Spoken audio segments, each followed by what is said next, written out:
by 1910, Margaret and the Marguerite and the Virga family moved much farther uptown, East End Avenue, just by the river. But across Central Park is only maybe 5 blocks or so to the west. It's a pretty nice neighborhood now. Very tall. This was the building, but it's definitely been reconstructed. I'm sure it looked nothing like. It's very tall. I can't even reach to the top. I'm sure it's nothing like what it was when she lived here in 1910. These are all very high-end apartments here. But she's definitely moving up. They're definitely making more money. The grandfather, her father, my great-grandfather, was a barber. And every census, his job stayed the same, barber. Everyone else there was a little different. Usually it's some kind of factory work. One was, usually it's something to do with clothing. At this time, in 1909, she got her work permit from the city of New York to work in any mercantile or industrial workplace, and I'm going to show that certificate and see what it looks like. And I might even go to the building where she got the certificate in Midtown.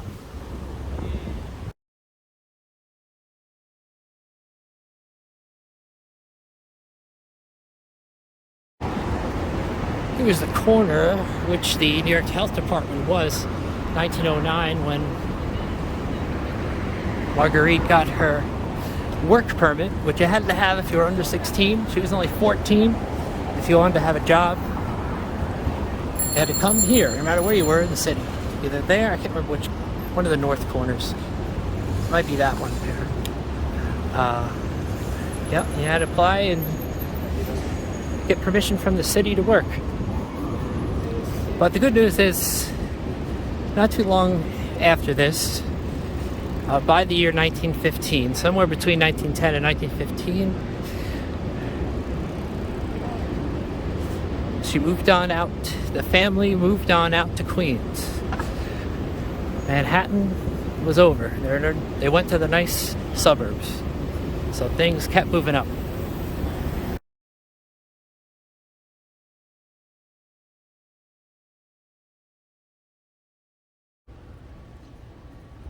Here's St. Leo Church in Corona, Queens. And it was here where Margherita Virga and Bartolomeo Logiudice, or Logiudice, was married in January 1919 at this very church. You can see. Still a church today. It's also a school. And Corona has a lot of history. Marguerite's children were all born here or started their lives here. The hospital might have been somewhere else where they were actually born. But my grandmother grew up here. I believe all her brothers and sisters grew up here. Got a lot of history in my family. They lived at least 4 different addresses that I've been able to discover.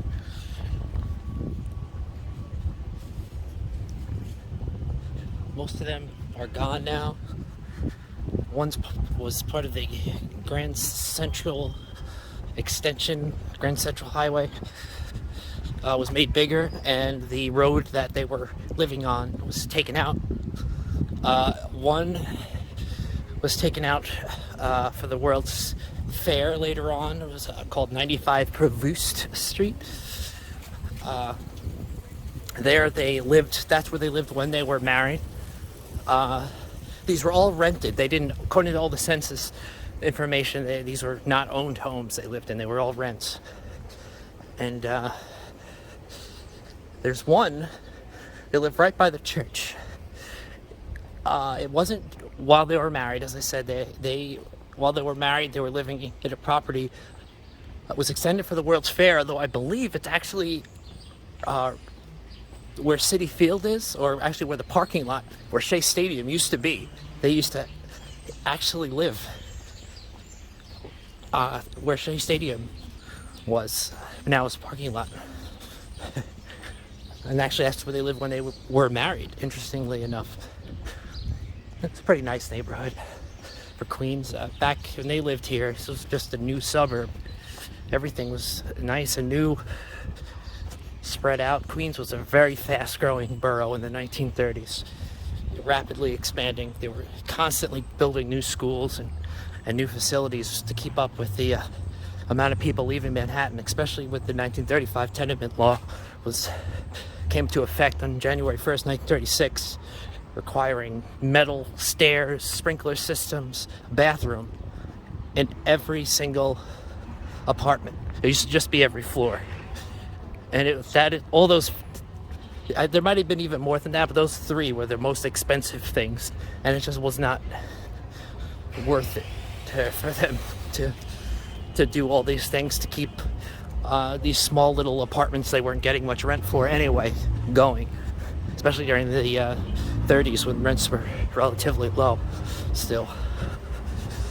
I'm going to take you to one address they lived according to one of their children's birth certificate. Ciro, or Charlie as we called him, Uncle Charlie, was born. They lived right a couple blocks away from the church they were married in. This is 1926 now. They lived on 51st, and I'll be there in just a moment. I'll take you back in.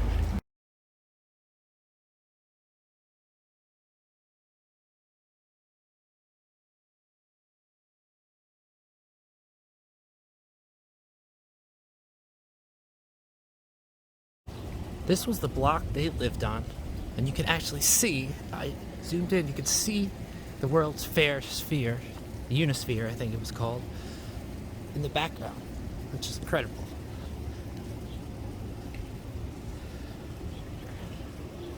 Better look, maybe.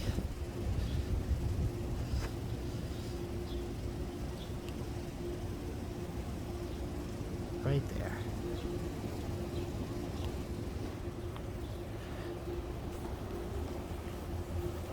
And this was the block they lived on in 1926, heart of the roaring 20s. And I'm sure all these houses were brand new.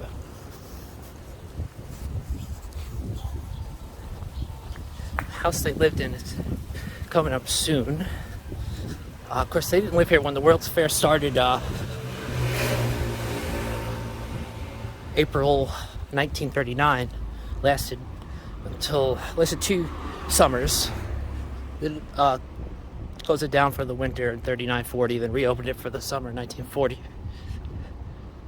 Here they are. There's people coming out of the house now. That's the yellow one right there. That was the house they lived in 1926.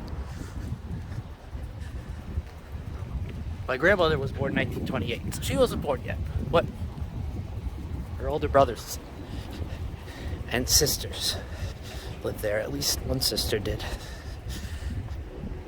And little they probably know that the World's Fair would be right down the block. They were I'm sure they were living somewhere else by that time. But they still lived in Corona, so they would have been right in the middle of everything. Here's the block. Sure, those exciting times. They were building all kinds of stuff.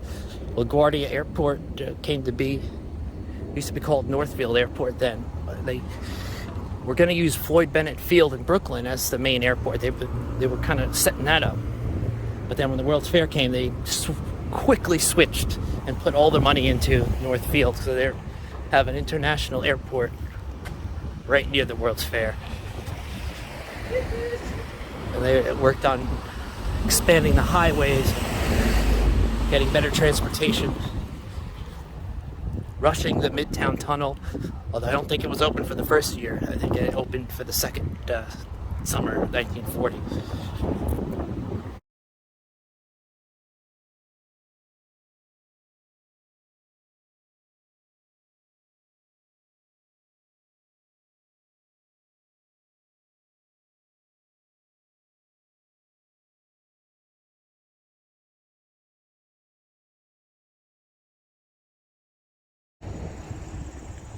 We're now on the streets of Brentwood, Long Island. A road called Brentwood Parkway. Very wide street with medians, tree-lined medians, I should say. Nice wide sidewalk. Back in the 30s, this was a up-and-coming place. Dream community, probably. There's the country club. And here Marguerite eventually moved. After Corona, she went actually to Hicksville, Long Island in Nassau County. Another up-and-coming town right next to the famous Levittown first planned community. But she spent the last years of her life here in Brentwood at the home of her daughter Isabel, my grandmother, and her husband, my grandfather, Vespi Fabrizio, in a house right here, Brentwood Parkway. And Brentwood's a town with an interesting story. And I'll probably do a video on that later on. It was founded in the 1850s as a place called Modern Times. It was one of the last of the utopian community ideas that people started around that time in both England and the United States, trying to find the perfect community setting for human flourishing. And that's where Brentwood originated from. These houses were all built around 20s and 30s. A nice bungalow style one over there.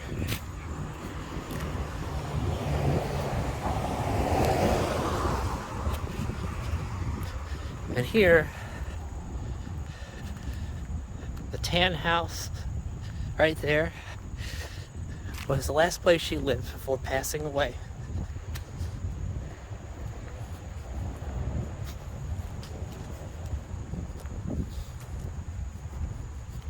This nice quiet community, quite a change from the Lower East Side and those crowded tenements to this nice wide lane, beautiful community here.